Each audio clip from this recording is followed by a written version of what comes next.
Okay, so a couple of people have been asking how I did the recent wound, which was posted on my Instagram page. Luckily, I already documented it, recorded the whole thing, and I thought I may as well post it, show you guys how I did it, and this is a process.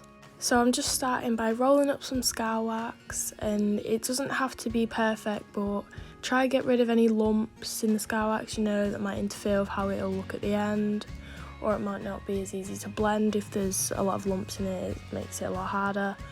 Just pressing it into your skin honestly does not have to be perfect. We can fix that with, I like to use some Vaseline, I think that works quite well, and just getting the general basic shape of your wound. That's what we're going to start by.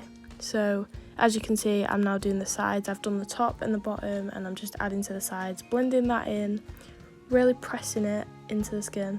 Just take your time, you don't have to rush it. Like, I'm taking my time blending all the little edges. Even if I don't get every part that I'd like to, I will go back in when I put the Vaseline on and just fix anything that I've missed. See, as you can see, I've just literally dipped into the Vaseline and now I'm pressing it all over it.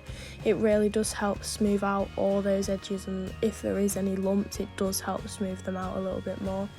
This is what I think helps blend the scar wax into your skin a lot more, because it just gets all them little bits.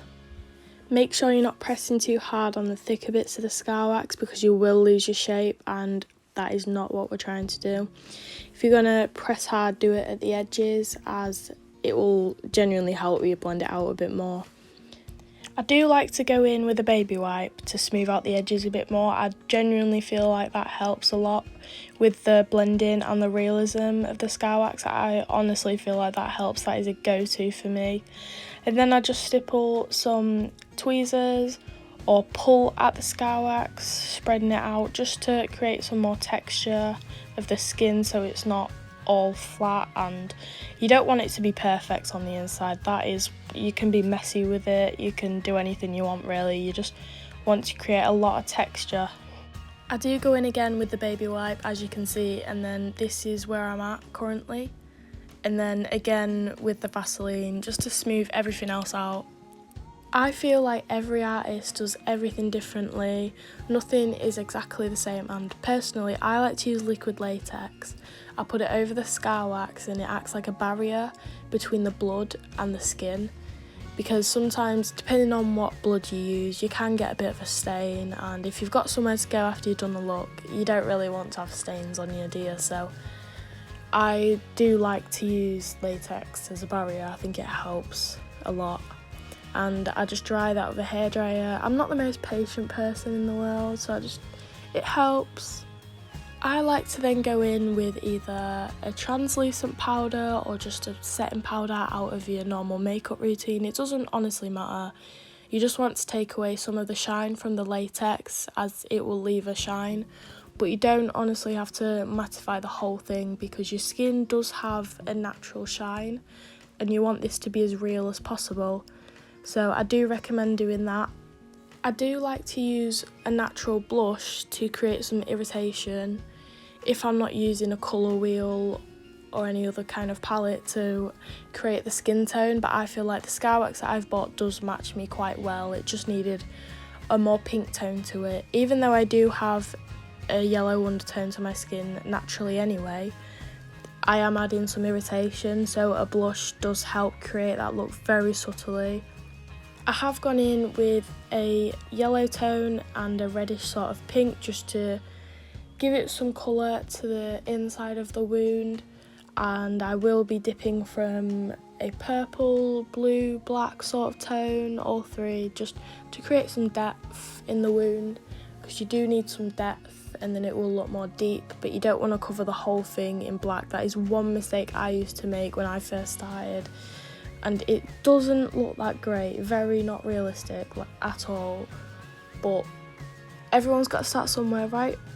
I did mess up a bit, as you can see. I'm fixing a little rip in the latex with latex again. I'm just going over it and waiting for that to dry. Mistakes do happen, you can always fix things as you go along. It's not the end of the world if it does happen, But currently I am adding some scab blood. Now, I absolutely love scab blood. I think it's one of the best things you can get because it's not too runny, like watery. Obviously it is a scab blood, but I just love the effect it gives. A very thick consistency, and I think it goes great with absolutely any look. I do also use a runny blood, which you'll see me use in a second. I think that works great as well after using a scab blood. Just evenly distributing it into the wound, because in a moment I also like to take a baby wipe, just stipple it all over. You'll see that in a moment. And it takes away some of the blood just to make it not too, like you've slapped it on there. It helps bring up, if you can see, the colours, like the yellow tones we used underneath. I think that works really well to just bring it back up, make it look realistic and not just slapped on there, like I said. And I'm also fixing what I made a mistake as earlier, just setting it. And this is the end product. I am very happy with how I did it. Just for a 20-minute look, I think it worked out pretty good. The end result is posted on my Instagram, and I'll put a little video here. Here it is.